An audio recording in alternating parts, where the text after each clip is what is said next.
রাধে রাধে বন্ধুরা, জয় গুরু জয় নিতাই। পুত্রদা একাদশীর মাহাত্ম্য।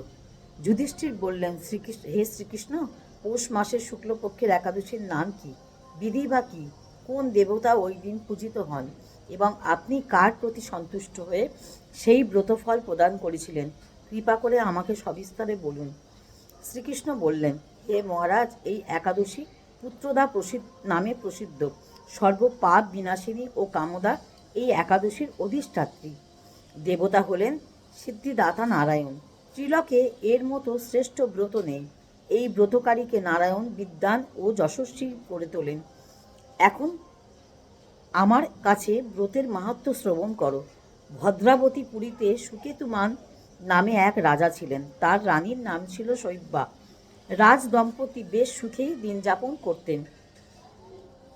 বংশরক্ষার জন্য বহুদিন ধরে ধর্মকর্মের অনুষ্ঠান করেও যখন পুত্র লাভ হলো না, তখন রাজা দুশ্চিন্তায় কাতর হয়ে পড়লেন। তাই সকল ঐশ্বর্যবান হয়েও পুত্রাহীন রাজার মনে কোনো শোক ছিল না। তিনি ভাবতেন, পুত্রহীনের জন্ম বৃথা ও গৃহশূন্য।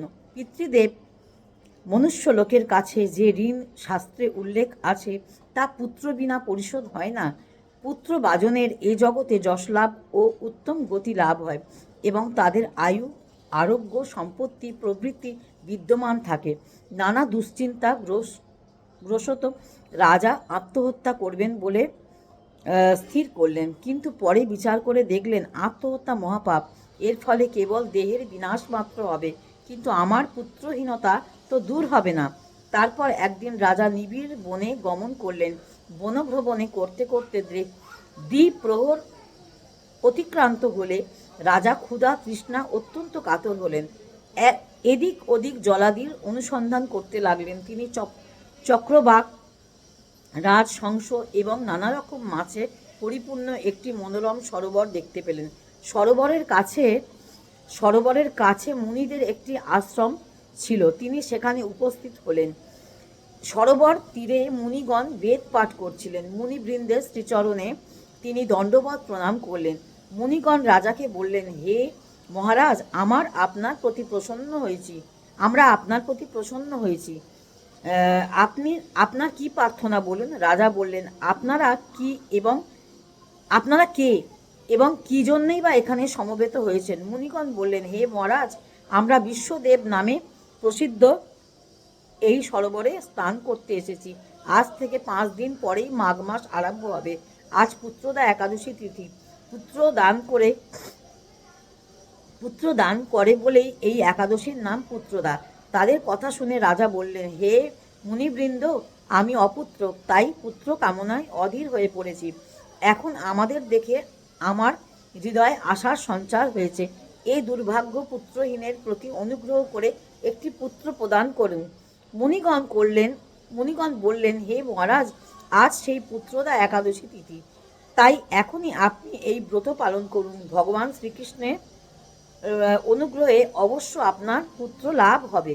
মুনিদের কথা শোনার পর যথাবিধানে রাজা কেবল ফলমূলাদি আহার করে সেই ব্রত অনুষ্ঠান করলেন। দ্বাদশীর দিন উপযুক্ত সময় শস্যাদি সহযোগে পালন করলেন। মুনিদের প্রণাম নিবেদন করে নিজ গৃহে ফিরে এলেন। ব্রত প্রভাবে রাজার যথাসময় একটি তেজস্বী পুত্র লাভ হলো। হে মহারাজ, এই ব্রত করলেই পালন করা কর্তব্য। মানব কল্যাণ কামনায় আপনার কাছে আমি এই ব্রত বর্ণনা করলাম। নিষ্ঠা সহকারে যারা এই পুত্রদা একাদশীর ব্রত পালন করবে, তারা পুত্র নামক নরক থেকে পরিত্রাণ লাভ করবে। আর এই ব্রত কথা শ্রবণ কীর্তনে অগ্নিষ্টম যজ্ঞের ফল পাওয়া যায়। ব্রহ্মাণ্ড পুরাণে এই মহাত্মা বর্ণনা করা আছে। তাই শুধু একাদশী করলে হবে না, একাদশীর মাহাত্ম্য কথাও পড়তে হবে, জানতে হবে, বলতে হবে। হ্যাঁ, এগুলো বিধি নিয়মের মধ্যে পড়ে। আচ্ছা, এবার তোমাদের বলবো যে কোন সময় কোন দিন কি করবে সেটা বলবো। হিন্দু পঞ্জিকা অনুসারে পৌষ মাসের শুক্লপক্ষের একাদশী শুরু হবে 30শে ডিসেম্বর 2025 তারিখে সকাল 7টা 50 মিনিটে। আর সমাপ্তি হবে 7টা 50 মিনিটে পড়ে যাবে একাদশী। আর সমাপ্তি হবে পরের দিন 31শে ডিসেম্বর 2025 তারিখে সকাল 5টায়।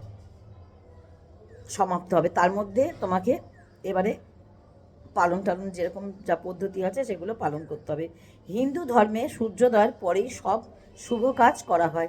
সেই অনুযায়ী উদয় তিথি অনুসারে পৌষ পুত্রদা একাদশী 30শে ডিসেম্বর পালিত হবে। ততক্ষণ সকলে ভালো থেকো। পুত্রদা একাদশী সকলে পালন করো, একাদশীর মাহাত্ম্য সকলে শ্রবণ করো। আর 8 থেকে 80 সকলে একাদশী পালন করলে তার একটা শুভ ফল সকলেই পাবে, গোবিন্দর কৃপা সকলে পাবে। সকলে ভালো থেকো। আজ এই পর্যন্ত। রাধে রাধে, জয় গুরু, জয় নিতাই।